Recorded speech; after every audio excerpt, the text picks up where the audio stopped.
Coming up on today's episode of Technoid, today's episode is going to be very serious and a video that'll probably kill my career on YouTube with the T-Mobile fanboys, but I'm not afraid. I've done it before and I'm calling them out anyway. But in today's episode, I'm going to dive into the new T-Mobile. For a while now, I've been wanting to do this video, but I haven't had the resources, and thankfully to the SMT, I am here to provide you everything that you need to know about T-Mobile going forward and how it is no longer the uncarrier. All that on today's episode, so stay tuned. What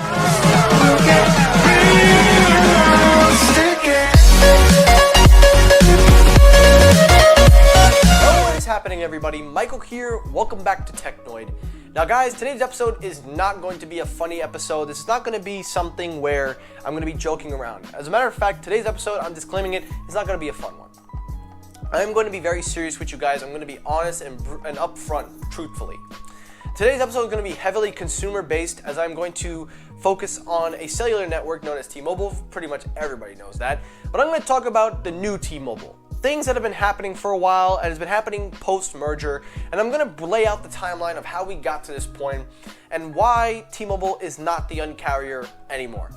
Now, before I start this video, let me just address the T-Mobile fanboys. I am calling each and every one of you out because if you so much as comment in my video calling me anything, a child, baby, or anything like that, and don't have any factual evidence or don't have anything to incorporate that makes my life better or anybody's life better, then I would advise you to please hold your comments till the end of the video, and then let's see what kind of nonsense you rave about T-Mobile. So, with that disclaimer out of the way, let's get it going. So the main story today is the new T-Mobile. Now guys, listen, T-Mobile, as you know, has been one of the biggest carriers in America, basically bringing an uprising for almost the past decade, almost I say.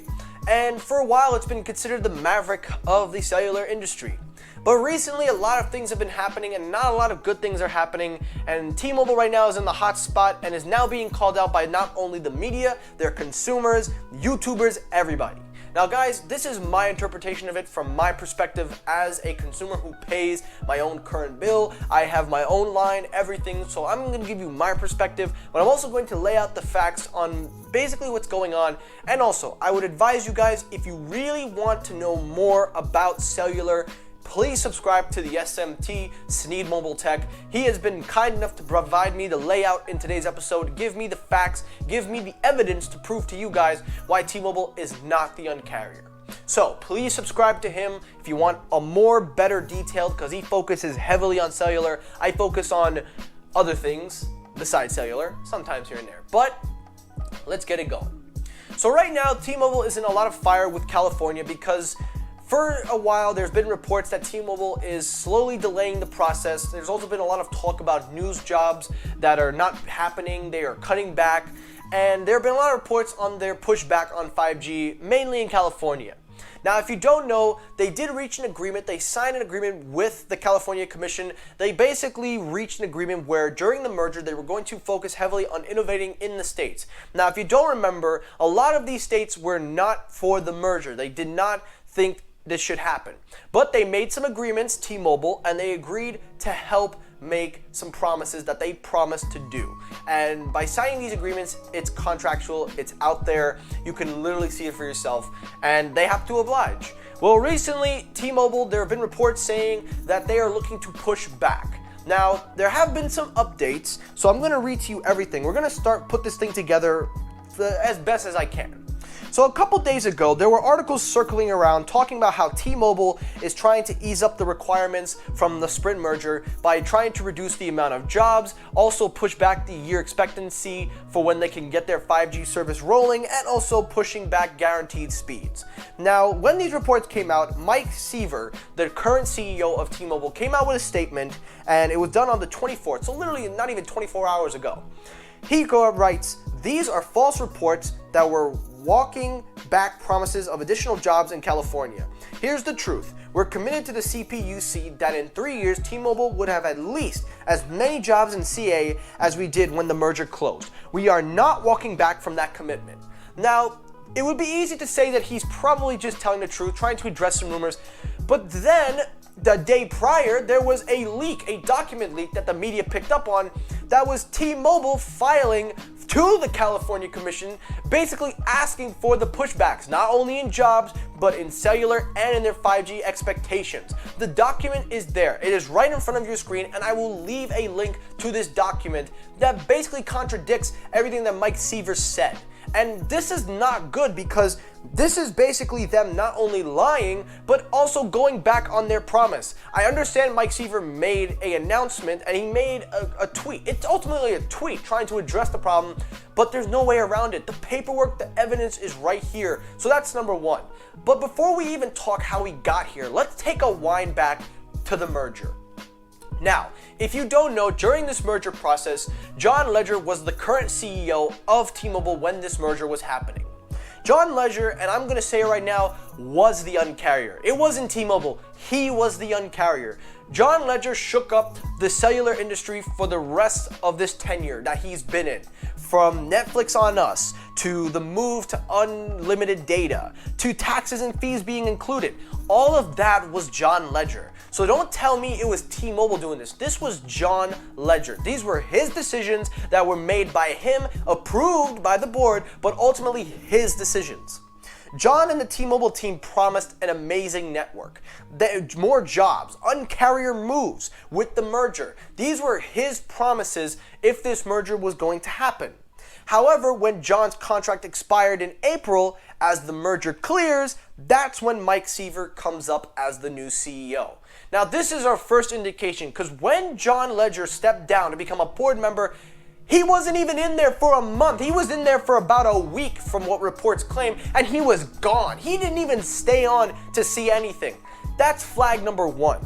Now the new T-Mobile under Mike Seaver has become something that isn't even uncarrier. They are firing people left and right. Thousands of T-Mobile and Metro stores and thousands of jobs are being lost. Now, if you're arguing me and saying, where is your evidence? Well, evidence number one, the T-Mobile store in my area, there were a total of four T-Mobile stores. Of those four, there are a total of 75 employees working at that store.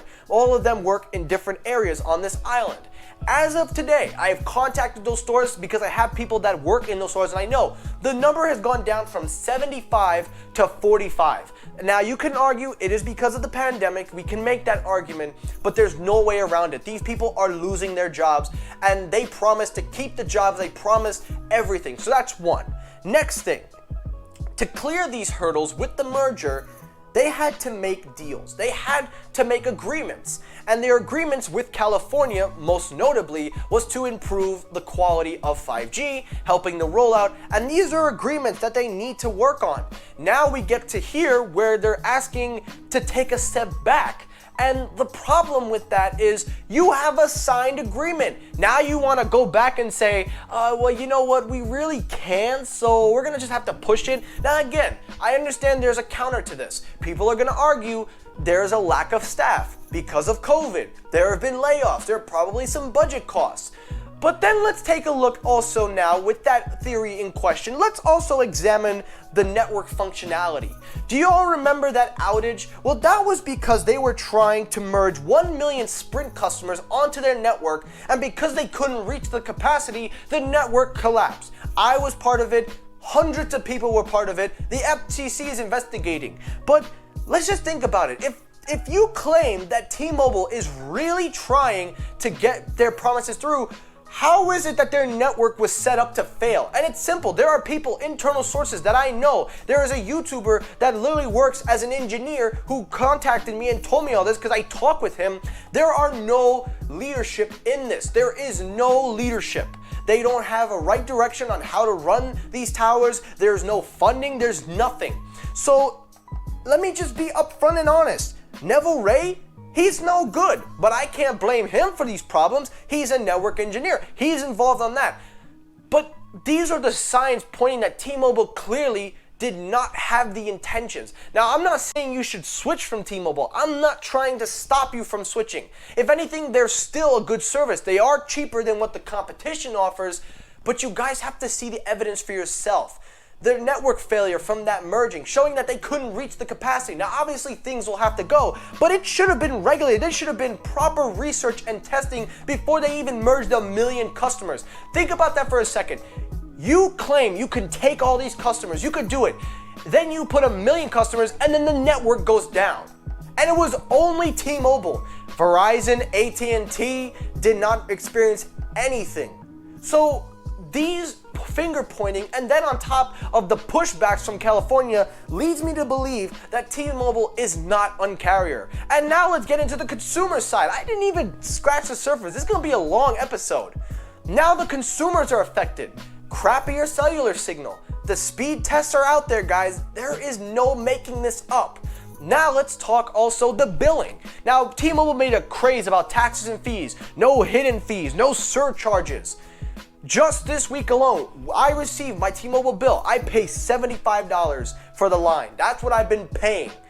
Now all of a sudden my bill goes up $10 more. I call up T-Mobile. I'm like, what happened? And you know what they tell me? Oh, well, we regret to inform you that we have to raise the price. Okay, I understand if there are state taxes and regulations, but these are fees that even I had no clue even existed. Now, you could blame that on my end. You can say, oh, you're too young or you don't know enough. Listen, I'm a paying consumer. If I'm paying my money, I should have the right to know what's going into that. And the fact that T-Mobile raised the price and didn't even notify any customers, because even the SMT can vouch for this. They're raising the fees. They're giving less value for their customers. And to top it all off, Mike Seaver, of all people, is trying to run back on his word, saying that he is committed when the paperwork is there, showing that you want to take steps back. This is why I say T-Mobile is not the Un-carrier. And to the T-Mobile fanboys, you're probably watching this video and saying, oh, but you don't know anything. You're just lying. They're doing this. You guys are part of the problem as well, because you keep making excuses for T-Mobile. So by allowing them to continue with your crappy bullshit excuses, you will give them a pass. By giving them a pass, they're never going to be held accountable. It's time for you guys to stop trying to bash other YouTubers, stop trying to bash the media, and just wake the hell up. Just wake up and say, you know what? This needs to be addressed. Instead of us trying to defend a company that clearly is taking 2 steps back on their word, we need to call them out and hold them accountable. Now again, I am not saying do not leave T-Mobile, because even with all these problems, I still recommend T-Mobile, because T-Mobile, again, still is cheaper. It does have some good coverage if you want to argue overseas and everything. But the point is this, T-Mobile, the new T-Mobile, is not Un-carrier. John Legere was the Un-carrier. He was the man involved in the success. And ever since he left, everything that man has worked for is going down the drain. And that's another reason with the fanboys, because you guys have no idea what you're defending. You're acting like you're defending T-Mobile in the past. We're talking about now. You're talking about philosophies and ideas that have happened almost 10 years ago. So the bottom line, the point of this video is this. The Un-carrier T-Mobile is gone. This new T-Mobile is nothing but filled with lies, and I'm being honest, the evidence is out there, and it is not a good start. Now, with that said, I understand Mike Seaver has only been in this for a couple of months. I understand he does have a way to go, but is this the right way to start it? Absolutely not. And no carrier is perfect. I'm not saying any carrier is perfect, by no means. But if I'm gonna pick one of the less evil 5 out there, well, there used to be, I don't know which one to pick. If I'm a consumer spending my money and seeing that Verizon is doing more Un-carrier moves than T-Mobile, you can bet your top dollar I'm going to Verizon. May be expensive, but they're doing more value than what T-Mobile's doing. And I'm not trying to be sarcastic. I'm not trying to raise my voice to make a point. I'm just expressing my frustrations as a consumer, as a tech enthusiast, as somebody who's used their service for almost since I was 13 years old. I have been with T-Mobile since I was 13. My parents have been with T-Mobile since the 80s, way back, before they even were called T-Mobile. So that is how long we are indebted with T-Mobile from my side as a consumer. I may be young, I may not be as elderly experienced, but I can only give you one thing, my perspective, the facts, the real facts, not the BS, the opinion, and I'm gonna call it like it is. The new T-Mobile sucks. This is not the T-Mobile that is Un-carrier. So that Un-carrier promotion and stuff is gone. So all I'm gonna say is this. To Mike Seaver, to everybody at T-Mobile, y'all need to stop acting like people are fools. the truth is out there. And I'm gonna leave a link to the paperwork that you filed to California. Let the people be the judge if you really are going to contradict what you say, that you're not going back. Number 2, to the T-Mobile customers, let your voice be heard. Don't sit down and say, you know what, I'm cool with this. No, you're paying your money. You should be having the right to know, and you should have a right to let them hear what you have to say. The FCC wants opinion on this investigation with the outage? Speak the hell up. And lastly, to the T-Mobile fanboys that are gonna comment in this video and call every name in the book and is gonna say so much and act like I don't know anything, you're part of the problem. So you need to stop trying to make T-Mobile great and start looking at it now. Stop looking at what it used to be, look at it now. And that's it. That's it for Technoid. So if this is not enough evidence for you guys of why T-Mobile is changing, I don't know what else is. I told you this wasn't gonna be a fun episode. This is the truth. T-Mobile is no longer the maverick of the cellular industry. T-Mobile is not Un-carrier.